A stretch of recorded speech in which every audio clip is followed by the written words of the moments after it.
स्वागत है आप लोगों का आपके अपने चैनल बीएन इंस्टीट्यूट में। और आज मैं आपको बलों की साम्यावस्था इक्विलिब्रियम ऑफ फोर्सेस के बारे में समझाऊंगा, बताऊंगा क्या इसका मतलब होता है। देखिए, पहले जो यहाँ पे लिखा हुआ है मैं पढ़ देता हूँ। यदि किसी रिजिड बॉडी पर दो या दो से अधिक फोर्स इस प्रकार कार्य करें कि बॉडी पर लगे सभी बलों का टोटल इफेक्ट जीरो हो, तो कहा जाता है कि ये बल संतुलन या साम्यावस्था में हैं। मैं फिर से पढ़ता हूँ। यदि किसी रिजिड बॉडी पर दो या दो से अधिक फोर्स इस प्रकार लगे हों कि सभी बलों का जो टोटल इफेक्ट हो वो जीरो हो, तो कहा जाता है कि ये बल संतुलन में होते हैं या इक्विलिब्रियम में या साम्यावस्था में होते हैं।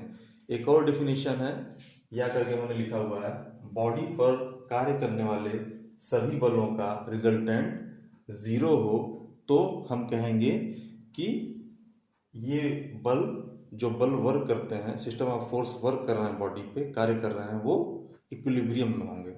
मैं एग्जांपल अभी दूंगा आपको, लेकिन ये जो परिणामी बल जीरो होता है वो बॉडी पे अपना कोई इफेक्ट नहीं पैदा करते हैं। अगर बॉडी स्टेशनरी स्टेज में है, रुकी हुई है, तो वो रुकी ही रहेगी। अगर चलती हुई अवस्था में है तो वो चलती ही रहेगी।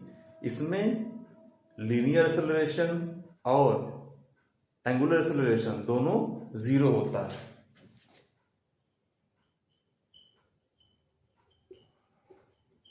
त्वरण क्या होता है?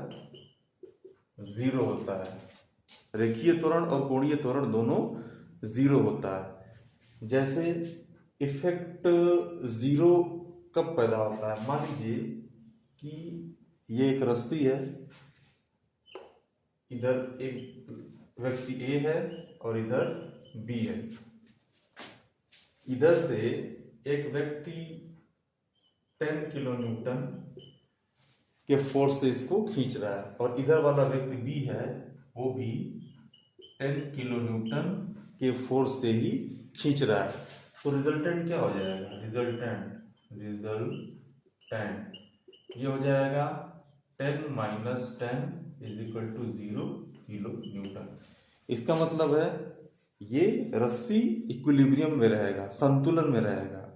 इस संतुलन को कहते हैं स्थैतिक संतुलन। जैसे दूसरा एग्जांपल हम लेते हैं, कोई कार चल रही है एक समान स्पीड से, वो चलती ही जा रही है और उस पे जो फोर्स, कई सारे हमारे सिस्टम ऑफ फोर्स वर्क कर रहे हैं, उनका जो रिजल्टेंट होगा अगर जीरो हो जाए, मतलब उस कार के वेलोसिटी में कोई परिवर्तन नहीं हो रहा है, त्वरण उसका जीरो रह रहा है, तो हम कहेंगे कि वो डायनेमिक इक्विलिब्रियम में होगा। आई थिंक आपको कुछ समझ में आया होगा। मैं समझाने की पूरी कोशिश किया है। अगर नहीं समझ में आया होगा तो कमेंट बॉक्स में पूछिएगा, मैं आपको बताऊंगा। और चैनल पर नया हो तो सब्सक्राइब कर लीजिएगा, अपने मित्रों में भी जरूर शेयर करिएगा। Thank you very much.